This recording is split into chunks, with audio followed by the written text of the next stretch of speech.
Halo guys, sebelum lanjut jangan lupa subrek.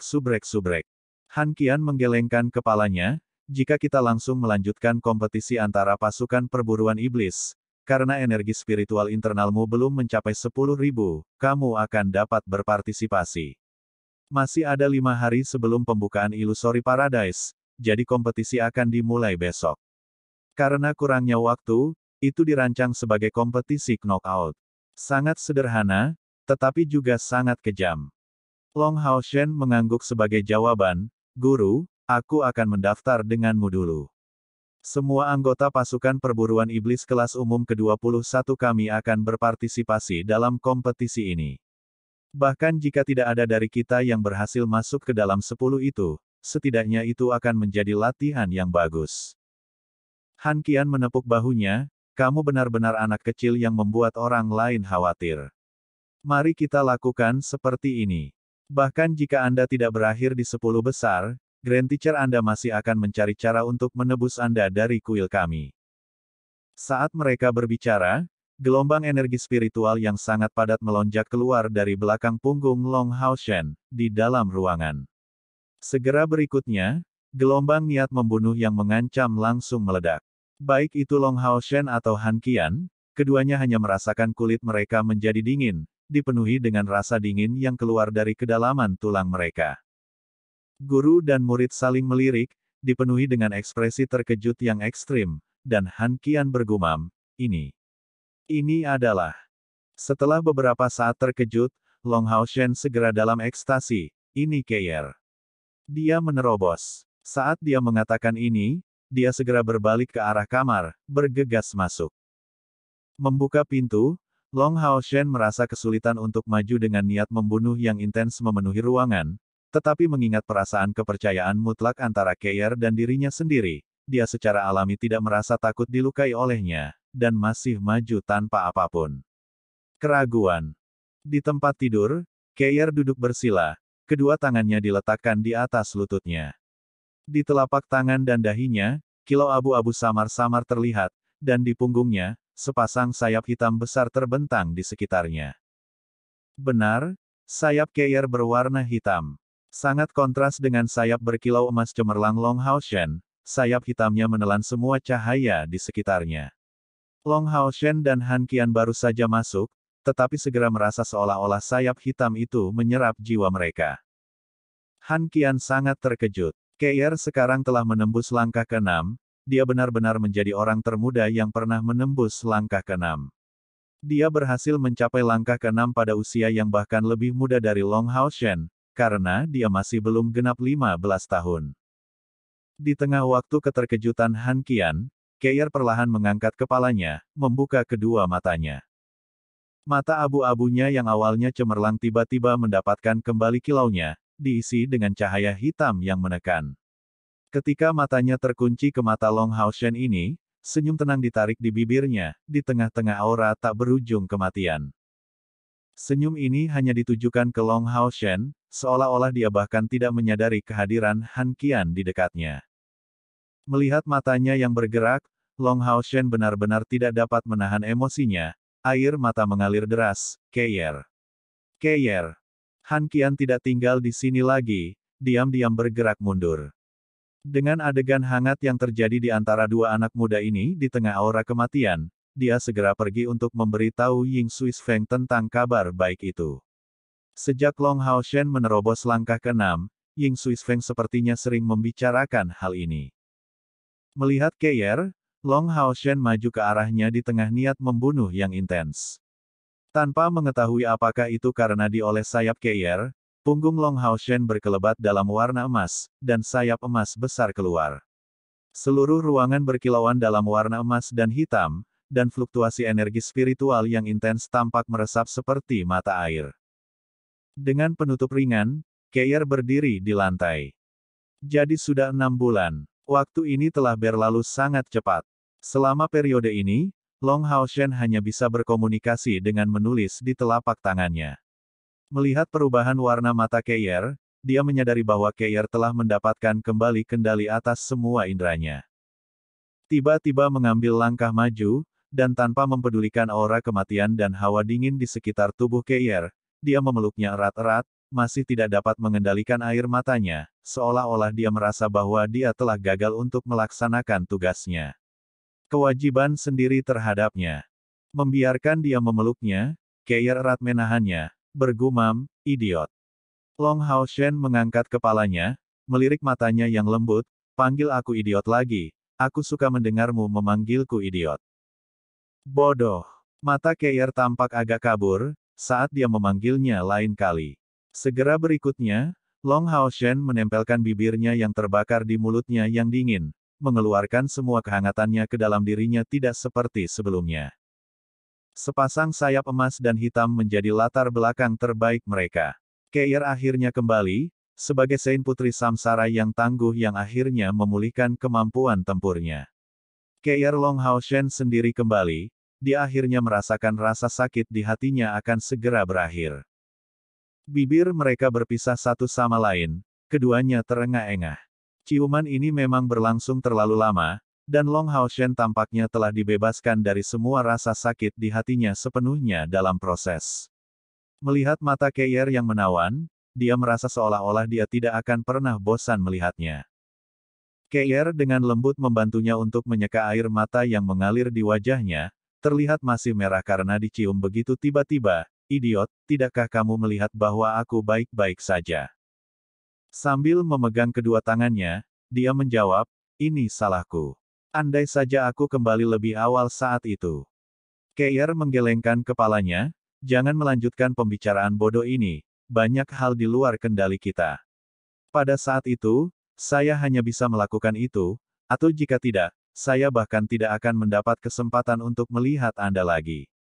Omong-omong, saya harus benar-benar berterima kasih karena telah membawa kami ke menara keabadian. Yang aneh adalah bahwa kompor spiritual samsara saya tampaknya telah berevolusi dari menyerap energi kematian di dalam menara keabadian, yang menurunkan waktu saya kehilangan 4 indera saya. Oh, lalu, mengapa Anda tidak tinggal selama ini di sana untuk berkultivasi? Jika kompor spiritual samsara Anda berevolusi, siapa yang tahu efek apa yang bisa dihasilkan dari ini? Keier menjawab, kecuali dari peningkatan kekuatan, seharusnya ada jenis dorongan lain, tapi aku tidak tahu tentang detail spesifiknya. Namun, saya dapat memastikan bahwa energi kematian dari menara keabadian efektif dalam mengisi kembali kompor spiritual samsara saya.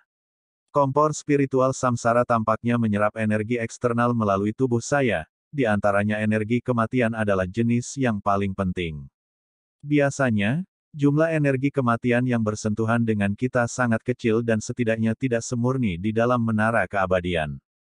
Untuk alasan ini, ketika menggunakan kompor spiritual samsara, saya terpengaruh dengan serangan balik dari kompor spiritual, yang menyerap kekuatan 6 indera saya untuk melepaskan kekuatannya. Jika saya sering dapat menyerap energi kematian yang terkandung di dalam menara keabadian. Sangat gembira, Long Hao Shen menjawab, benarkah? Maka itu adalah berita yang sangat bagus. Kompor spiritual samsara Anda memang tangguh, tetapi serangan baliknya juga sangat besar. Selama beberapa bulan terakhir ini, saya khawatir setiap hari tentang kondisi Anda. Apakah Anda tahu tentang itu? Mendengar suaramu lagi benar-benar terasa luar biasa. Keier sedikit tersenyum, idiot, aku sebenarnya tidak khawatir kehilangan 6 inderaku sekarang karena aku memintamu untuk menemaniku di sisiku. Bahkan jika ke-6 indera saya hilang, saya tahu bahwa saya tidak sendirian sekarang, dan akan kuat sambil menunggu hari pemulihan saya. Long Hao Shen menggosok kepalanya, sampah apa yang kamu semburkan? Kehilangan 6 indera Anda sama saja dengan mati. Di masa depan, kecuali sebagai upaya terakhir, jangan pernah menggunakan kompor spiritual samsara Anda lagi. Kali ini di Illusory Paradise, kami pasti harus menemukan kompor spiritual yang lebih baik untuk Anda.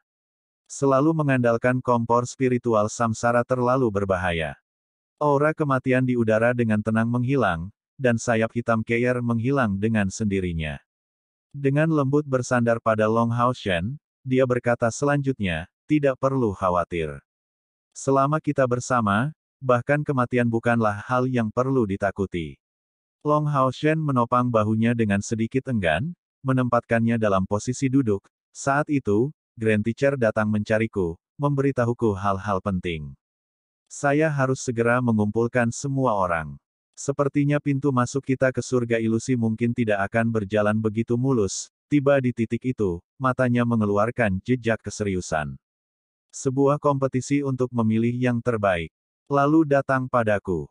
Karena itu menyentuh rahasia surga ilusi, hanya pasukan pemburu iblis yang diberitahu tentang situasi itu. Kompetisi untuk 10 entry di Illusory Paradise akan berlangsung di stadion terbesar di tempat pelatihan aliansi kuil. Tempat ini tentu saja tidak bisa dibandingkan dengan Stadion Agung Aliansi, tetapi menjadi situs dengan diameter 100 meter, itu bisa menampung 1.000 orang. Kekuatan tarik kompor spiritual terlalu besar. Di antara 42 pasukan perburuan iblis yang keluar, di luar 4 yang berada di kelas Raja dan 3 yang berada di kelas Kaisar, ada total 211 orang, 150 diterapkan. Mereka yang tidak mendaftar sebagian besar adalah pendeta atau pemburu iblis dari langkah keempat atau apapun di bawah langkah kelima. Sebenarnya, semua orang yang melampaui peringkat kelima dari langkah kelima diterapkan tanpa kecuali. Mencoba keberuntungan mereka, mereka akan percaya pada kemungkinan tipis bahwa mereka mungkin bisa berakhir di 10 besar. Sejumlah 150. Meskipun tampaknya banyak yang hadir, hanya 4 pertempuran kemenangan yang diperlukan untuk berakhir di 10 besar ketika semuanya diperhitungkan. Dengan keberuntungan yang cukup untuk menghadapi setiap kali lawan dari langkah kelima, mungkin mereka bisa keluar melalui kemenangan ini. Long Hao Shen memimpin rekan-rekannya ke stadion ini sangat awal, karena mereka awalnya tinggal cukup dekat. Sehari sebelumnya, ketika Long Hao Shen memberitahu rekan-rekannya tentang keadaan di balik kompetisi ini, semua orang merasa ingin mencobanya. Meskipun kecuali Keir, mereka semua masih berada di puncak langkah kelima budidaya. Pengalaman yang mereka miliki di Menara Keabadian akhirnya akan membuahkan hasil di sini. Sehari sebelumnya, Long Hao Shen secara khusus memimpin Keir ke Menara Keabadian, melalui tes keempat dan kelima dengan bantuannya. Setelah memulihkan keempat inderanya selain telah mencapai langkah ke-6 kultivasi, dia sekali lagi menantang kerangka merah. Hasilnya membuat semua orang terkejut. Mengandalkan kecepatan mengerikan, Keir bertahan lebih lama dari Long Hao Shen melawan kerangka merah. Setelah semua, dia tidak berjuang melawan kerangka merah ini sesering Long Hao Shen lakukan. Bergandengan tangan, Long Hao Shen dan Keir mencobanya lagi. Di bawah kerjasama mereka, mereka secara mengejutkan berhasil menahannya selama hampir 5 menit melawan kerangka merah itu. Meskipun 5 menit ini dipenuhi dengan tekanan yang kuat dan datang dengan konsumsi yang sangat besar bagi mereka, namun tidak boleh dilupakan bahwa mereka berdua dapat pulih di Menara Keabadian. Lebih jauh lagi, semakin besar tekanannya, semakin baik kemajuan mereka, dan kerangka merah itu bahkan tidak akan menghabisi mereka. Long Hao Shen bertahan selama tidak kurang dari selusin pertempuran, sebelum kembali dengan rasa sakit yang menyiksa seolah-olah tubuhnya terkoyak menjadi potongan-potongan kecil. Stadion ini bahkan tidak memiliki sesuatu seperti platform, jadi para pemimpin gerbang Gunung Selatan dan aliansi hanya duduk di depan. Melihat hampir semua orang telah tiba, Ling Xiao, kepala pembantu dari kuil imam, masuk ke tempat pengujian. Pemburu iblis terhormat dari pasukan perburuan iblis, kalian semua tahu tentang masalah ini di sini, jadi kami tidak akan mengatakan lebih dari apa yang diperlukan sebelum memulai. Saya hanya akan menekankan satu hal, ke kota pegunungan selatan, Anda semua adalah penyelamat. Setelah melalui pertempuran baru-baru ini, Anda menjadi landasan pertahanan kami selama sebulan terakhir. Saya ingin berterima kasih kepada Anda semua atas nama kota pegunungan selatan. Mengabaikan bahwa wajah Ling Xiao tetap tegas dari awal sampai akhir, dengan statusnya sebagai pembangkit tenaga listrik dari langkah ke-9 serta posisinya sebagai kepala pembantu aliansi, semua pemburu iblis peringkat tinggi di atas kelas komandan membungkuk kepadanya dengan hormat. Ini adalah betapa agungnya sikapnya. Pemburu iblis tentu saja tidak akan kekurangan ketulusan, secara kolektif membungkuk lagi di depan Ling Xiao yang berdiri di atas panggung. Ling Xiao menyatakan dengan suara tenang, dalam pertempuran baru-baru ini, kota pegunungan selatan kami hampir hancur.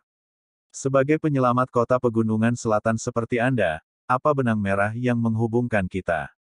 Apa kita? Kami adalah tentara dan rekan seperjuangan. Kecenderungan untuk mati di dalam Demon Hunt Squads adalah sesuatu yang Anda tahu lebih baik daripada orang lain. Kali ini, tungku spiritual di dalam istana ilusi akan memiliki daya tarik yang fatal bagi kalian semua, tetapi jangan lupa bahwa ini pada akhirnya tidak lebih dari objek eksternal. Kompetisi hari ini dirancang untuk memilih yang terbaik dan paling bijaksana di antara Anda, bukan untuk mempertaruhkan segalanya dalam pertempuran melawan lawan Anda. Saya ingin memperingatkan semua orang dengan serius bahwa dalam kompetisi ini, tidak ada yang diizinkan untuk saling membunuh, atau menyebabkan lawannya menjadi cacat. Sebaliknya, jangan salahkan penatua ini tanpa ampun. Saya sudah memberi tahu aliansi bahwa siapapun yang akan membunuh lawannya akan dikeluarkan dari pasukan perburuan iblisnya. Setelah proklamasi ini, meskipun dia adalah seorang pendeta, matanya dipenuhi dengan rasa dingin yang pekat. Bantalan mengerikan dari pembangkit tenaga listrik dari langkah ke-9 membuat kerumunan hampir 100 orang ini benar-benar diam. Setelah tinggal sebentar, Ling Xiao menjawab, ada aturan lain, dan penerbangan itu dilarang. Menggunakan kemampuan terbang di dalam Illusory Paradise tidak akan mungkin, dengan demikian, semua pesaing tidak diizinkan menggunakan sayap spiritual untuk terbang melalui medan perang. Mulailah menggambar banyak. Hanya dengan lambaian tangannya, dimulainya kompetisi ini secara resmi. Gambar undiannya sangat sederhana, sebuah peti kayu dibawa di atas panggung, berisi angka-angka, dengan pertempuran yang dirancang antara angka-angka yang berurutan. Banyak akan ditarik di setiap putaran, untuk memastikan keadilan. Kerumunan dengan total 150 undian dapat dianggap sebagai pemandangan yang luar biasa. Ketika kelompok 7 Long Hao Shen melanjutkan, berbaris di samping satu sama lain, mereka tidak bisa tidak memikirkan saat ketika mereka maju dalam kompetisi besar aliansi. Seluruh proses memakan waktu tidak kurang dari 1/4 jam, sebelum kompetisi dimulai secara resmi. Itu mengejutkan Saint Knight dari langkah ke-8 yang bertindak sebagai wasit. Sangat jelas, meskipun Ling Xiao memberikan peringatan yang tepat sebelumnya, dia sangat berhati-hati karena pemburu iblis di atas panggung bisa disebut sebagai sumber daya paling berharga dari aliansi. Jadi mengapa pembangkit tenaga listrik dari langkah ke-8 datang untuk bertindak sebagai wasit, untuk menghindari situasi seseorang berakhir sebagai cacat atau mati. Kelompok Long Hao Shen bisa dianggap sebagai yang beruntung dalam undian pertama mereka. Setidaknya, tidak satu pun dari mereka yang menarik angka berturut-turut, yang menghindari perselisihan internal yang tragis di dalam tim mereka sendiri. Pertandingan pertama dimulai dengan cepat. Ini adalah kompetisi antara pemburu iblis, tidak ada tempat yang hampir sama dengan kompetisi perburuan iblis. Seperti yang diharapkan, persaingan sangat ketat sejak awal, pemburu iblis yang bersaing menjadi kekuatan utama dari langkah ke-6. Meskipun mereka tidak menggunakan kemampuan terbang, pertempuran mereka masih sangat sengit. Semburan energi spiritual yang intens meletus di atas panggung, bahkan menyebabkan Saint Knight dari langkah ke-8 tidak punya pilihan selain melepaskan tubuh cemerlang, membuat persiapan terbaiknya untuk campur tangan jika diperlukan. Pertempuran berkembang pesat, dan perbedaan kekuatan seperti yang diharapkan merupakan faktor penentu. Situasi dengan dua lawan dengan kekuatan setara yang bertemu satu sama lain sangat jarang terjadi. Angka terendah dalam pasukan pemburu iblis kelas umum ke-21 sebenarnya adalah Chen Yinger, yang dengan demikian menjadi yang pertama naik ke atas panggung. 35 dan 36 dipanggil untuk pertandingan berikutnya. Nomor 36 adalah Chen Yinger. Lin Xin mengibaskan rambutnya sendiri, menatap Chen Yinger, akui saja jika itu tidak baik, jangan buang kristal ajaib. Lawanmu bagaimanapun juga adalah pembangkit tenaga listrik dari langkah ke-6. Oh, kenapa aku harus menyerah? Saya akan melakukan apapun yang saya bisa. Setelah memberinya tatapan provokatif, Chen Yinger menggendong McDowell, masuk bersamanya di atas panggung. Pertempuran sebelumnya juga melibatkan anggota dari pasukan perburuan iblis kelas umum, tetapi pemenang terakhir hampir hanya merupakan kekuatan dari langkah ke-6 dari pasukan perburuan iblis kelas komandan. Pada saat Chen Yinger, dipenuhi dengan pesona polosnya, Masuk ke atas panggung, sebagian besar pemburu iblis langsung terkejut. Apakah gadis kecil ini genap berusia 20? Bukankah dia baru saja salah jalan? Dia seharusnya berada di pasukan perburuan iblis tingkat prajurit. Keberuntungan Chen Yinger masih cukup bagus, lawannya adalah penyihir elemen air, veteran dari pasukan perburuan iblis, dan yang kekuatannya mendekati peringkat ke-8 dari langkah kelima. Wasit melirik Chen Yinger, sebelum memberikan pengumumannya dengan nada serius, saya akan tekankan bahwa perilaku yang terlalu keras dilarang. Biarkan pertandingan dimulai. Kata-kata yang dia katakan ini sepenuhnya ditujukan kepada penyihir elemen air itu, memperjelas bagaimana dia tidak terlalu memikirkan Chen Yinger. Pertarungan antara seorang penyihir dengan seorang pemanggil melibatkan jarak 50 meter yang memisahkan mereka dari awal. Melihat gadis muda seperti itu, penyihir elemen air itu langsung berseri-seri sambil tersenyum. Jangankan dia, bahkan teman-teman di tim Long Hao Shen tidak optimis untuk Chen Yinger. Di ruang tunggu, wajah Yang Wenzhao saat ini terlihat sangat tidak sedap dipandang, saat dia bergumam, apa yang sedang dilakukan Long Hao Shen. Bagaimana dia bisa membiarkan Yinger berpartisipasi dalam kompetisi seperti itu? Apa dia terluka? Namun setelah dimulainya pertandingan, orang-orang yang memandang rendah Chen Yinger ini dengan cepat terkejut. Sebagai pemburu iblis, meskipun penyihir elemen air itu memandang rendah Chen Yinger, dia tidak akan ceroboh setelah dimulainya pertandingan. Bagi seorang pemburu iblis, kecerobohan adalah sinonim dari kematian, jadi dia dengan hati-hati meneriakkan mantra perisai elemen air dari awal, sebelum melihat babi yang dipegang di lengan Chen Yinger melompat, sebelum berlari ke arahnya. Apakah babi kecil itu binatang ajaib? Tidak mungkin. Penyihir elemen air itu menganggap dirinya telah banyak melihat, tetapi bahkan tidak ingat pernah mendengar atau melihat binatang ajaib semacam itu. Perisai elemen air telah diselesaikan dengan cepat, cahaya biru berkilauan menyelimuti penyihir elemen air ini.